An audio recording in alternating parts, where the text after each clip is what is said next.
we just told you a few minutes ago, Christie just dropped out of the race for the White House. Let's listen in to his live event.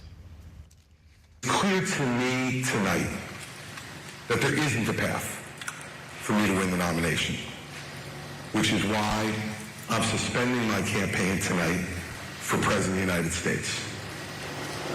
I know, and I can see it from some of the faces here, that I'm disappointing some people by doing this. People who believe in our message and believe in what we've been doing. I also know, though, it's the right thing for me to do. Because I want to promise you this. I am going to make sure that in no way do I enable Donald Trump to ever be President of the United States again. And that's more important than my own personal ambition.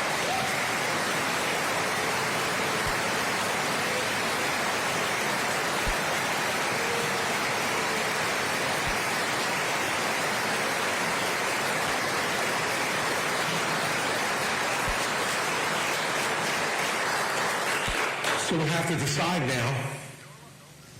We have to decide in the next 10 months who we want to be as a country.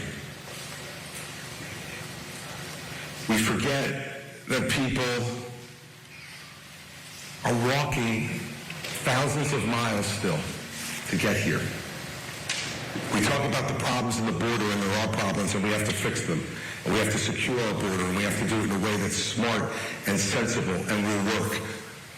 Because it's not right to have a porous southern border in this country. But I want you to remember something. Those people who are coming over that border, many of them are walking hundreds, if not thousands of miles to get there. Because here is where they see hope. Here is where they see freedom. Here is where they see success. Here is where they see that flag, which means for them, thousands of miles away in other countries, all of those principles. We are still the indispensable nation for the rest of the world.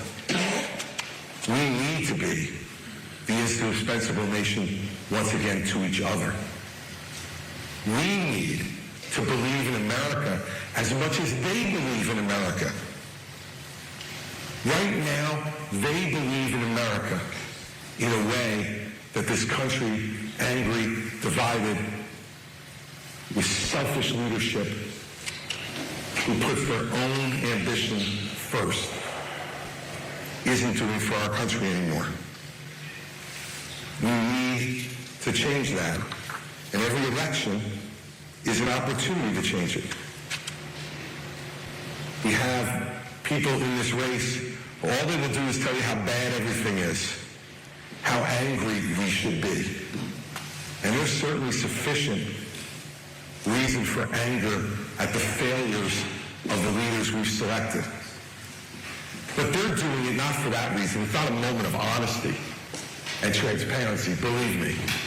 It's not. It's because they believe when we get angry, what we'll do is naturally relate to the angriest voice in the room. Donald Trump wants you to be angry every day because he's angry. He wants you to be angry so that you'll relate to his anger and then to vote for him. Please understand this.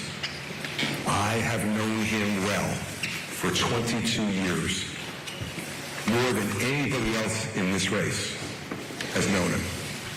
And I can promise you this, if you put him back behind the desk in the Oval Office and a choice comes and a decision is needed to be made as to whether he puts himself first or he puts you first, how much more evidence do you need that he will pick himself?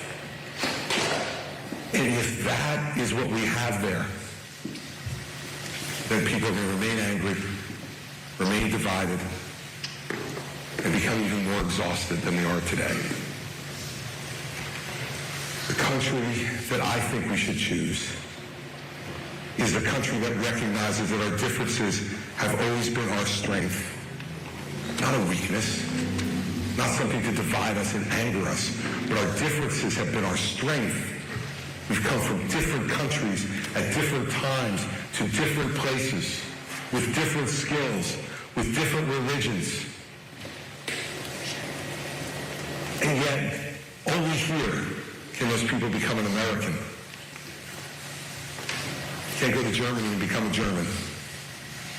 You can't come to Great Britain and become British. But you can come here and become an American, a real part of this country. The moment we become a place where people no longer want to come in search of a better, freer, stronger nation, that will be the real problem that will be harder to solve. We back our allies around the world, and they shouldn't have to think twice about having America's support. Yet we have petty politics interfering with supporting freedom fighters in Ukraine. We have petty politics interfering with defending our friends in Israel. We have petty politics interfering with making sure Taiwan is armed to fight off the Chinese. They use the border as an excuse not to do those things. How about we have a country where we can do all those things? Because leadership aspires to something greater, not to appealing to the lowest common denominator, which is what the leadership of the last decade and a half in the White House has done, including the current president. We need a country that once again feels like everyone has a stake in what we're doing, that we can bring people together. And it's hard. It's hard to do that. I did it for 8 years in New Jersey, in a Democratic state, with a Republican governor. And it's hard, because we have real disagreements. But those disagreements are small compared to the things that we have in common. But it takes effort. We have to work at it. We have to believe that the other person has a rightful place in our country. We have to believe that whether we agree with them or not, they got elected too. And they have the right to have a voice and to be heard and to have a vote and to have it count. This race has always been bigger than me. It's bigger than any one person if you do it the right way. I tried to change conversation in this race. I tried to force a conversation in this race. A conversation about the real thing that's going on here. I stood on those debate stages, every one of them, the pundits in the media and the professional politicians who worked for other campaigns said I wasn't going to make any of them. Right? Before every debate, now Christie won't make this one, don't make this one. I made every one of them.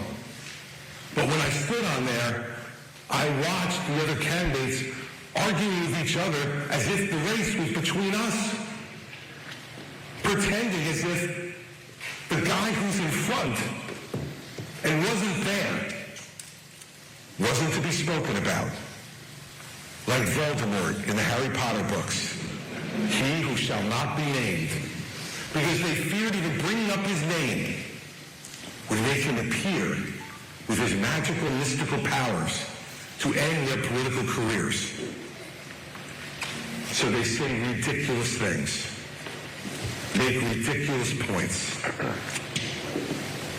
And let me tell you, if Donald Trump becomes the nominee of this party, the moment that it happened was when Nikki Haley and Ron DeSantis and Tim Scott and Mike Pence and Doug Burgum and Vivek Ramaswamy stood on that stage in Milwaukee in August. And when we were asked, would you support someone who is a convicted felon to be president of the United States, they raised their hands. Give Ron credit, he had to look at everybody else first to see if he wanted to raise his hand, but then he raised his hand.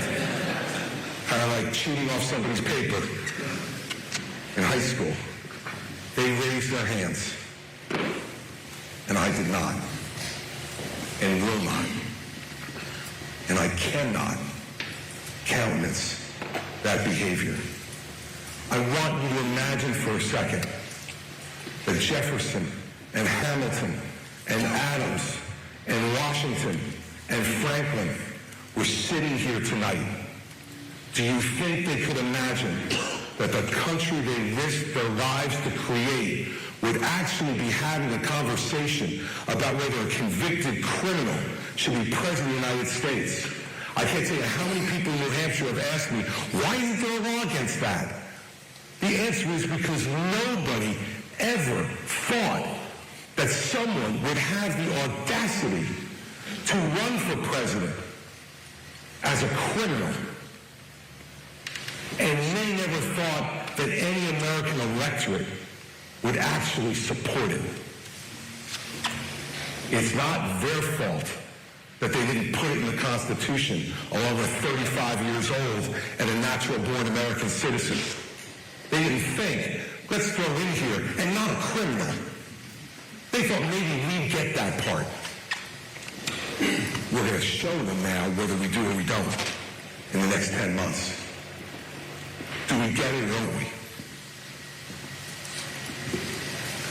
I'm out here saying what I'm saying for the last 8 months because I didn't want to take the chance that you might not get it.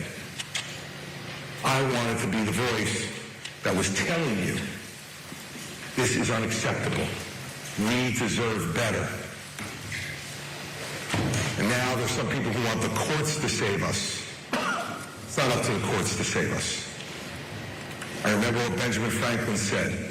I'm sure many of you do too.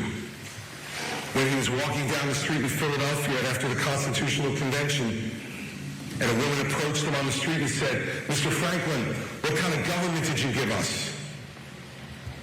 And he said to the woman, a republic, if you can keep it. Benjamin Franklin's words were never more relevant in America than they are right now.